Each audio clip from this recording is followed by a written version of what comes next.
Ngayong araw ng Huwebes, ilaan natin ang unang sandali ng araw na ito upang manalangin.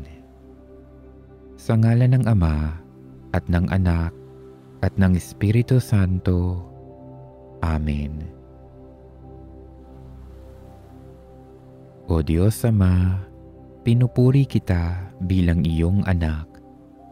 Sa panibagong umagang ito, inaalay ko sa iyo ang lahat ng papuri at pasasalamat.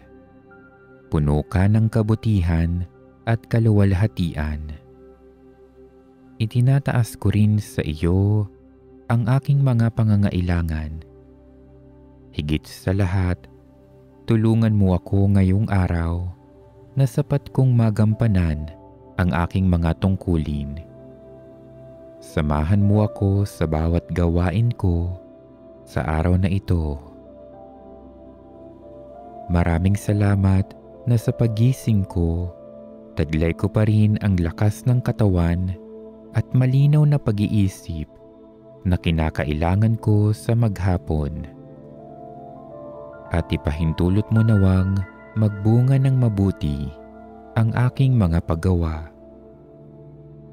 Dalangin ko na sa araw na ito ay magabayan mo ang aking mga kilos at ang aking pananalita. Ituro mo sa akin ang tama at mabuti sa tulong na rin ng iyong banal na Espiritu. Dinarasal ko rin na tulungan mo akong matupad ang mga plano ko sa araw na ito. Bigyan mo ako ng lakas ng katawan at pag-iisip na harapin ang hamon ng araw na ito. Patnubayan mo ako sa lahat ng oras at iligtas mo ako, pati na ang mga taong malalapit sa akin mula sa anumang panganib. Naniniwala akong kasama ka namin sa lahat ng pagkakataon at handa kang tumulong sa aming pangangailangan. Patuloy mo akong biyayaan at pagpalain, pati na rin ang aking pamilya at mga mahal sa buhay. Ang lahat ng ito'y hinihiling ko sa ngalan ng iyong anak na si Jesus. Amen. Ngayong araw ng Huwebes, patuloy tayong nananalangin at nagpupuri sa ating butihing Panginoon. Dahil sa kanyang walang sawang paggabay at pagpapala sa ating mga buhay, buong pag-ibig tayong dumulog sa kanya sa ilang sandali ng pananalangin. Panginoon ko at Diyos ko, naniniwala at nananalig ako na naririto ka at kapiling ko sa mga sandaling ito, na nakikita mo ako at iyong naririnig ang aking mga daing, mga kahilingan at mga panalangin. Marapatin mo sanang maging mabunga ang panahong ito ng aking pananalangin at pakikipag-ugnayan sa iyo. O Jesus, habang kami nasa iyong kamahal-mahalang harapan, ipinasya naming limutin ang lahat ng gawain, ang aming mga alalahanin, limutin ang mundo at ang kanyang magdarayang ligaya, at iukol ang lahat naming pag-iisip na buong buo sa iyo. O Jesus ko, ako ay sumasampalataya na naririyan kang tunay sa napakabanal na sakramento. Iniibig kita ng higit sa lahat ng bagay at ninanais kong tanggapin ka sa aking kaluluwa. Yayamang hindi kita maaaring tanggapin ngayon sa banal na sakramento. Halina at pumasok sa aking kaluluwa. Niyayakap kita ngayong ikaw ay naririto na. Isinasama ko ang buong sarili ko sa iyo. Huwag mong ipahintulot na sa iyo ako'y mahiwalay, magpakailanman. Amen. Kaluluwa ni Kristo, pakabanalin mo ako. Katawan ni Kristo, iligtas mo ako. Dugo ni Kristo, balutin mo ako. Tubig mula sa tagiliran ni Kristo, hugasan mo ako. Pagpapakasakit ni Kristo, patatagin mo ako. Butihing Jesus, dinggin mo ako. Sa loob ng mga sugat mo, ako'y itago mo. Huwag mong ipahintulot na mawalay ako sa iyo. Sa nagpapahamak na kaaway, ako'y ipagsanggalang mo. Sa sandali ng pagpanaw, ako'y tawagin mo. At iyong ipag-utos na lumapit ako sa iyo. Upang kaisa ng iyong mga banal, ako'y makapagpuri sa iyo sa kalangitan, magpasawalang hanggan. Amen.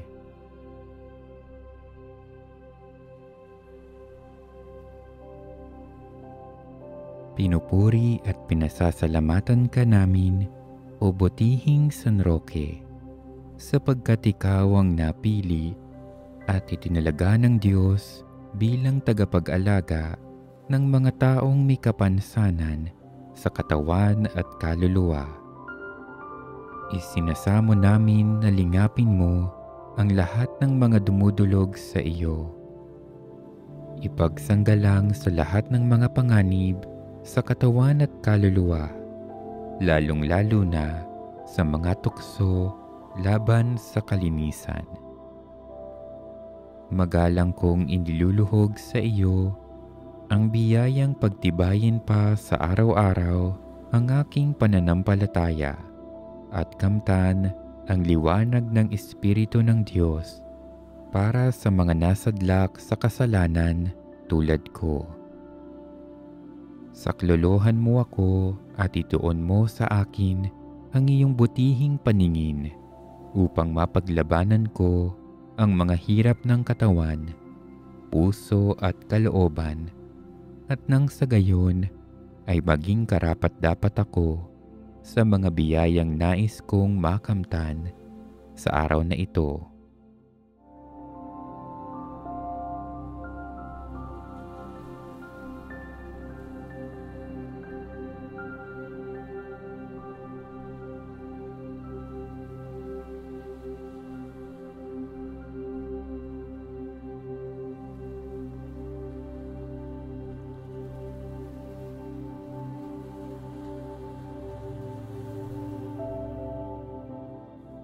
Dakilang San Roque, naway ang banal na buhay mo ay maging uliran sa akin, at kung sakaling ang paggawa ng mabuti ay maging mahirap para sa akin, ipagkamit mo na ako'y magkaroon ng biyaya at lakas ng loob na sumunod sa iyong mga yapak.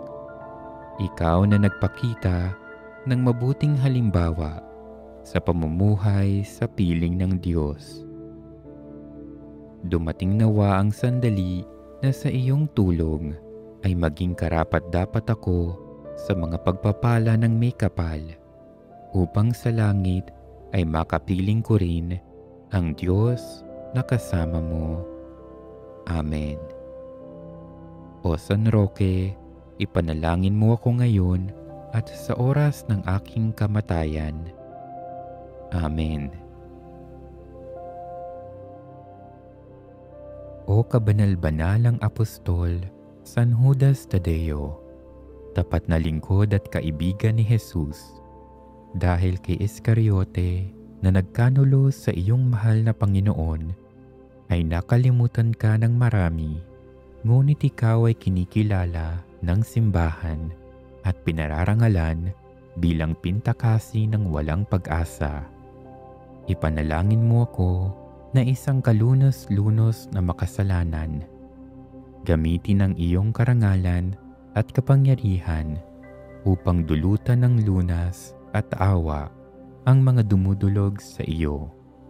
Saklolohan mo ako sa mahigpit kong pangangailangan upang mata mo ang kalinga at aliw ng langit sa lahat kong mga hilahil Happy sa tiisin, lalo na ang aking hinihiling ngayon.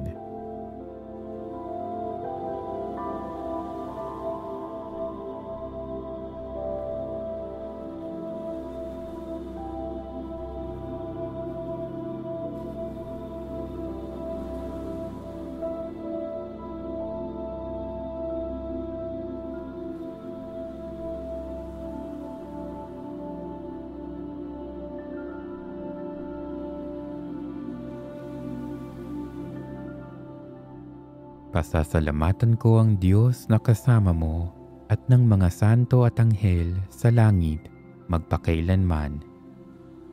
Ipinangangako ko, o San Judas Tadeo, na lagi kong gugunitain ang biyayang ito at kailanman ay hindi ako titigil sa pagpaparangal sa iyo bilang aking tangi at makapangyarihang patron, at sisikapin kong akitin ng iba na mamintuho sa iyo, alang-alang kay Kristong aming Panginoon.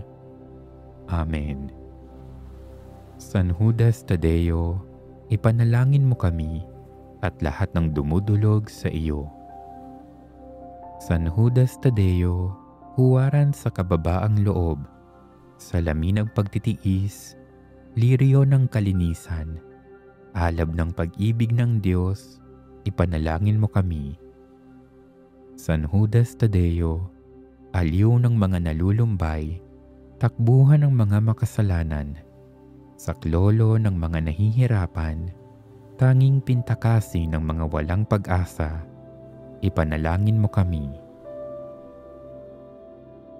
Kaisa ni Santa Rita de Cascia, ang patrona ng imposible, buong pagtitiwala tayong tumawag sa Diyos.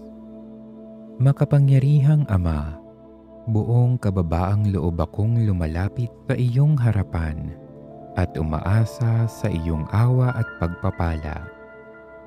Alam kong ikaw ang pinagmumulan ng lahat ng pag-asa at lakas, at hinihiling ko na bigyan mo ako ng lakas ng loob at pananampalataya na harapin ang mahirap na sitwasyon ko ngayon. Tulungan mo ako, o aking Ama, sa panahong itong kailangang kita. Habang itinataas ko ang panalangin ito sa iyo, hinihiling ko rin ang pamamagitan ng iyong tapat na lingkod, si Santa Rita de Cascia. Dumanas siya ng labis na dusa sa buhay na ito, ngunit nananatili siyang matatag sa kanyang pananampalataya at debosyon sa iyo. Siya ang modelo ng pag-asa at pagtitiyaga para sa aming lahat na nahihirapan. Kaya kaisa ng mga panalangin ng aking butihing patrona, si Santa Rita de Cascia, ipinagkakatiwala ko ngayon sa iyo ang aking mga paghihirap, ang aking mga alalahanin, ang aking mga problema, at lahat ng aking mga pangangailangan.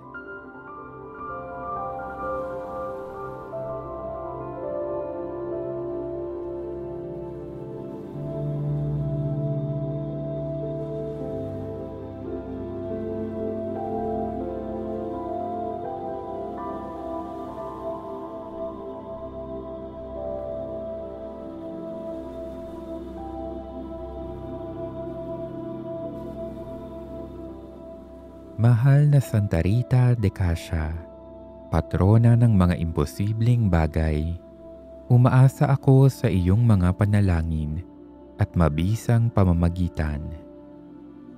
Noong nabubuhay ka pa dito sa mundo, naranasan mo ang sakit ng hindi mabuting ugnayan, pang-aabuso at pagkawala ng mga mahal sa buhay. Kaya batid mo ang mga paghihirap na kinakaharap ko sa buhay na ito. Alam mo ang mga hamon na kaakibat ng pang-araw-araw na buhay dito sa mundo. Santa Rita, ang iyong buhay ay napuno ng mga himala at biyaya mula sa Diyos. Ikaw ay isang modelo ng pananampalataya, pagtitiyaga, at pagmamahal sa iba. Lubos kang nagtiwala sa dakilang paggabay at pagpapala ng Diyos kahit sa gitna ng pinakamahirap na sitwasyon. Santa Rita, hinihiling ko na ipagdasal mo ako at lahat ng nangangailangan ng iyong tulong, kasama na ang aking mga mahal sa buhay. Mangyaring mamagitan ka para sa aming mga humihiling sa Diyos na pagkalooban ng biyaya upang mapagtagumpayan ang mga hamon na aming kinakaharap. Sa iyong makapangyarihang pamamagitan, hinihiling ko sa Diyos na bigyan ako ng karunungan upang makagawa ng mga tamang desisyon, lakas upang matiis ang mga paghihirap, at pananampalataya na magtiwala sa kanyang mapagmahal na pangangalaga. Mangyaring ipagdasal mo na ang aking mga hangarin ay maging ayon sa kalooban ng Diyos. Ama sa langit, nagtitiwala ako sa iyong walang hanggang pagmamahal at awa. Alam kong dinirinig mo ang aking mga panalangin at palagi kitang kapiling at walang sawang gumagabay at nangangalaga sa akin. Naway ipagkaloob mo sa akin ang biyayang makilala ang iyong presensya sa aking buhay kahit na sa gitna ng mga pagsubok at kahirapan. Santa Rita de Cassia, hinihiling ko na patuloy mo akong ipanalangin, kasama na rin ang lahat ng humihiling sa iyong pamamagitan. Salamat sa iyong dakilang halimbawa ng pananampalataya at taimtim na pagdedebosyon. Naway masundan namin ang iyong mga yapak at laging manatiling tapat sa Diyos kahit na sa panahon ng paghihirap at pagsubok. Sa pag-aalay ko ng panalangin ito, hinihiling ko rin na samahan mo akong magpasalamat sa Diyos sa lahat ng mga biyayang ipinagkaloob niya sa akin. O Santa Rita, maraming salamat sa iyong pamamagitan at sa pagiging tanglaw ng pag-asa para sa mga nalulumbay o nahihirapan. Amen. Santa Rita de Cassia, ipanalangin mo kami.